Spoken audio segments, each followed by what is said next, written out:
When the story begins, Joseph, Jacob's son, is 17 years old.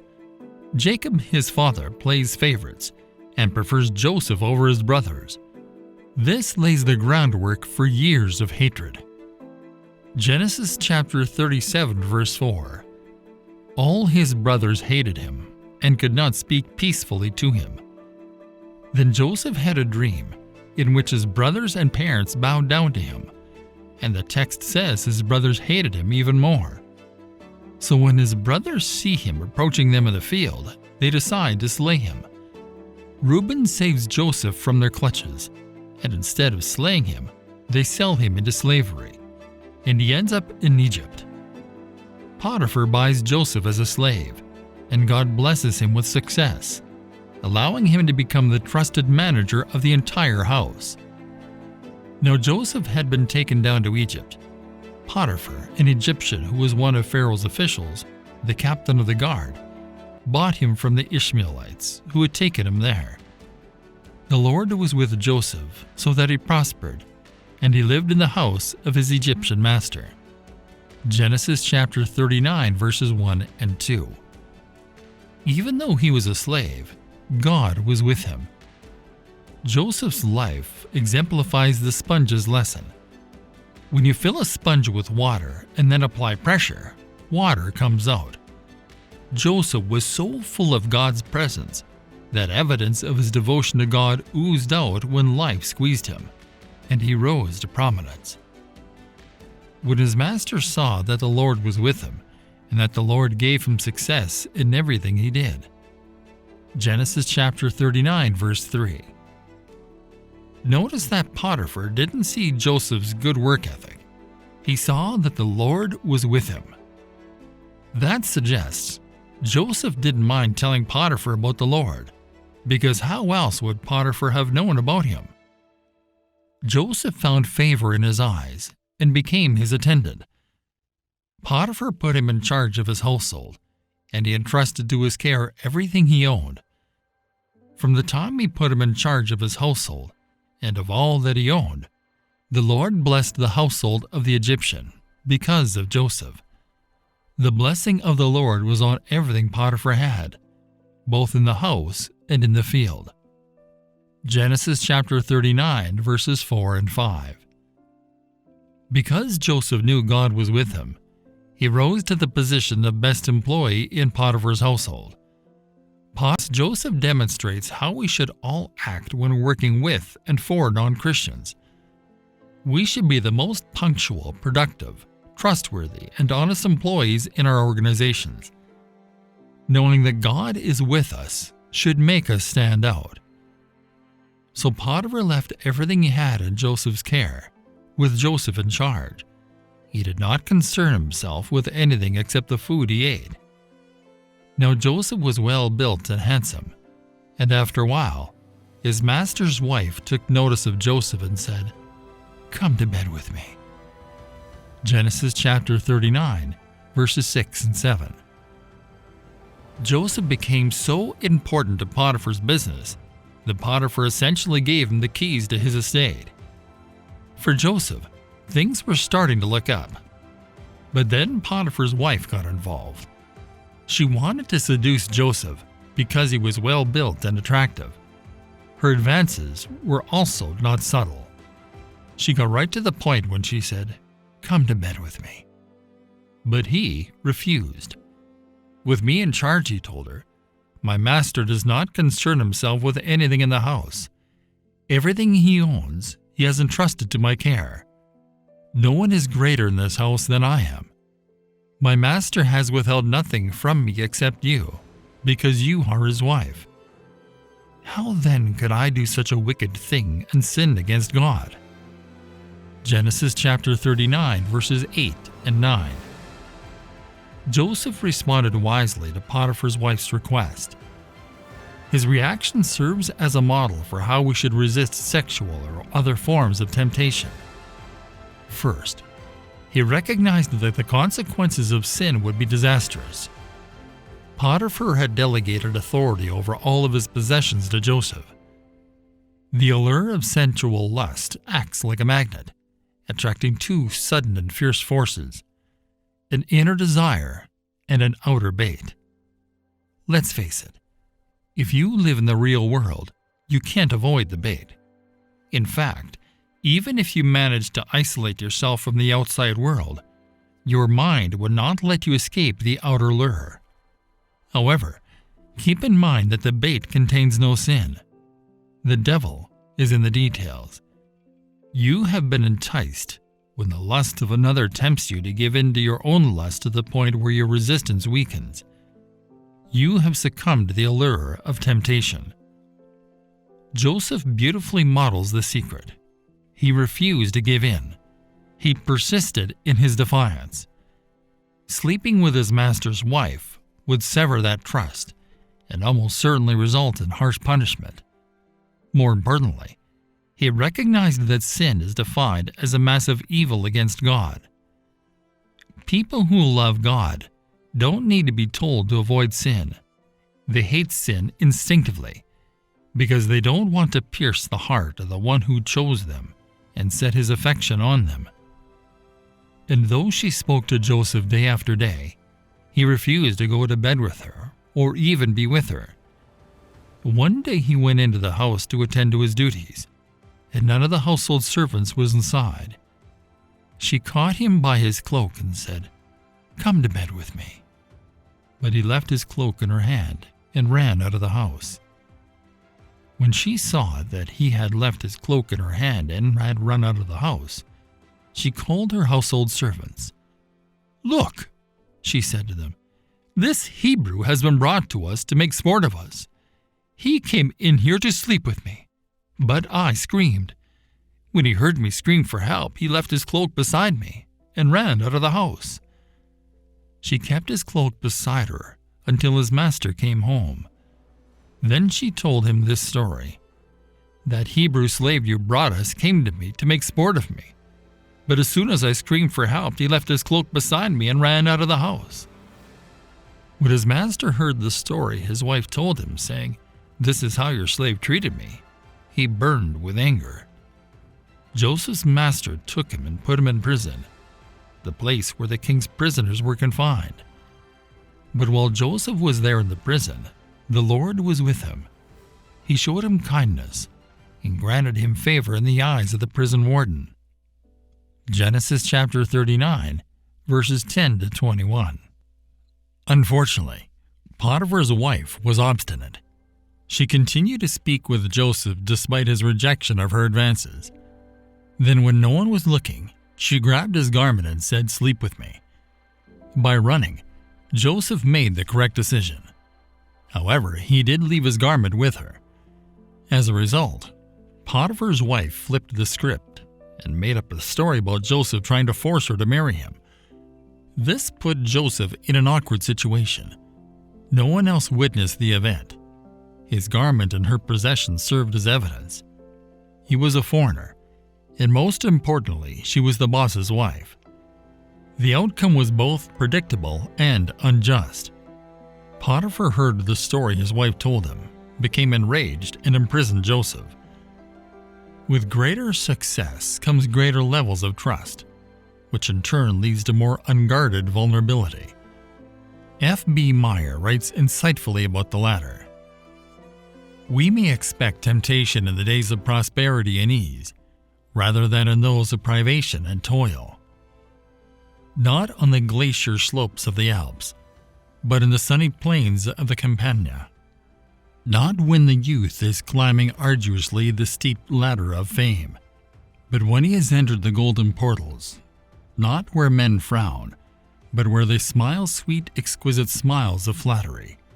It is there that the tempter lies in wait. Beware." What a wise exhortation. The person who is down and out is unconcerned by this caution. This message is intended for the successful, the rising executive, the man or woman on the rise, the individual who is reaping the benefits of increased privacy and trust, and the individual who is experiencing the blessings and favor of God. The temptations that come with prosperity are far greater and far more subtle than the temptations that come with adversity. Instead of torturing or killing Joseph, Potiphar had him placed into the jail, the place where the king's prisoners were confined. Potiphar appears to be primarily upset about losing his best servant due to an unfaithful wife. Whatever the case, Joseph was still imprisoned. So the warden put Joseph in charge of all those held in the prison, and he was made responsible for all that was done there. The warden paid no attention to anything under Joseph's care, because the Lord was with Joseph and gave him success in whatever he did. Genesis chapter 39, verses 21 to 23. Joseph's situation appeared to be even worse than when he first arrived in Egypt. He was a slave back then, but he had a job. He was now imprisoned.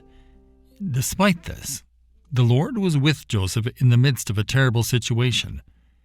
Anything that happened to him did not surprise him. And before long, Joseph had established such a good reputation that the warden placed all the prisoners under Joseph's authority, effectively making the prisoner the warden. This is exactly what God can do when we trust Him in our detours. He may not release us from prison at our request, but He will come and join us there. And living with God in the midst of a prison cell provides a truer sense of freedom than living without God anywhere else could. The story of Joseph and Potiphar's wife in Genesis chapter 39 contains some obvious lessons about fidelity in the face of sexual temptation, as well as some subtler points about God's faithfulness. The plot is dramatic. Potiphar's wife attempts to seduce Joseph, but he flatly refuses. "My master has withheld nothing from me except you, because you are his wife. How then could I do such a wicked thing and sin against God?" The story of Potiphar's wife contains many lessons about overcoming sexual temptation. A brazen woman openly tempts a man by pulling on his clothes and saying, "Lie with me." The man flees from her so quickly that he leaves his garment in her grasp. Joseph does not stand there staring at the woman, debating whether or not to sleep with her. He immediately exits the building. 1 Corinthians chapter 6, verse 18. Flee sexual immorality. Every sin that a man does is outside the body, but he who commits sexual immorality sins against his own body. Joseph's wise handling of the situation with Potiphar's wife directly contrasts with a simple man's foolish actions in Proverbs. Solomon notices a fool approaching the house of an adulterous woman. Proverbs chapter 7.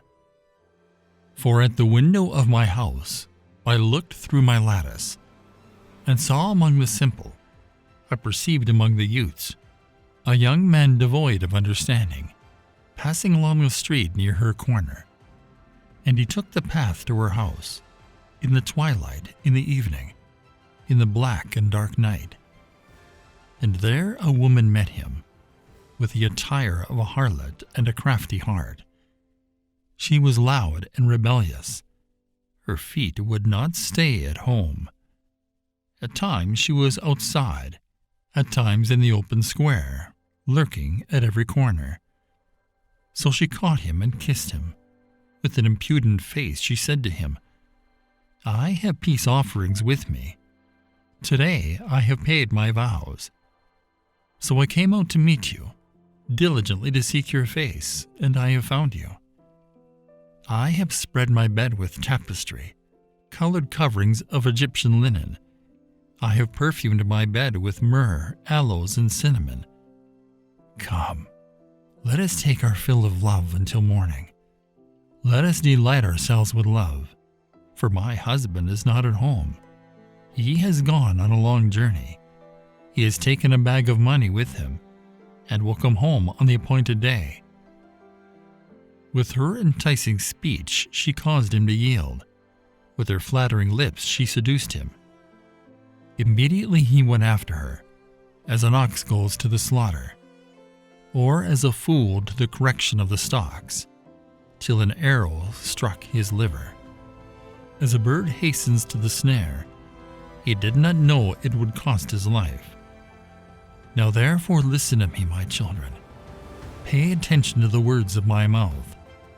Do not let your heart turn aside to her ways. Do not stray into her paths. For she has cast down many wounded, and all who were slain by her were strong men. Her house is the way to hell, descending to the chambers of death. Instead of fleeing like Joseph, the foolish man stayed to listen to her. With persuasive words she led him astray. She seduced him with her smooth talk, and he paid dearly for his folly. All at once he followed her like an ox to the slaughter. One could argue that Joseph too paid a high price. His virtue landed him in prison. But the rest of Genesis reveals the blessings God had in store for Joseph.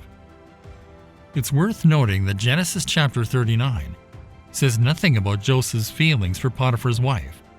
Was he attracted to her? Did he find her beautiful or intriguing? How long did they have a perfectly normal and friendly relationship, servant and mistress, before she decided to seduce him? None of this is mentioned. The crux of the matter is this. Potiphar's wife promised happiness and sensual satisfaction, but Joseph recognized sin for what it is and refused to commit this great wickedness. Psalm chapter 51 verse 4. Against you, you only, I have sinned, and done what is evil in your sight, so that you are justified when you speak, and blameless when you judge. Joseph feared God because he knew that all sin is ultimately against him. In saying no to Potiphar's wife, Joseph showed himself to be wise. The fear of the Lord is the beginning of wisdom. All who follow his precepts have good understanding. The story of Potiphar's wife is bookended by two passages about God's love and blessing on Joseph. Joseph gained favor with the Egyptians with whom he lived, and rose to a position of prominence in Potiphar's household. Joseph's success and position was the direct result of God's blessing. God remained faithful. God showed Joseph kindness and granted him favor in the eyes of the prison warden.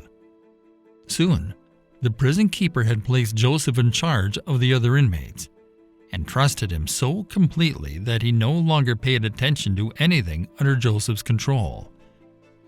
Everything Joseph did succeeded because the Lord was with him. The story of Potiphar's wife is about both loyalty and resisting temptation. Potiphar's wife was unfaithful to her husband, but Joseph was faithful to both Potiphar and God. God shows us amazing loyalty and faithfulness. It is part of his character. He is compassionate and gracious, slow to anger, abounding in love and faithfulness. Exodus chapter 34 verse 6. For the word of the Lord is right and true. He is faithful in all he does. Psalm chapter 33 verse 4.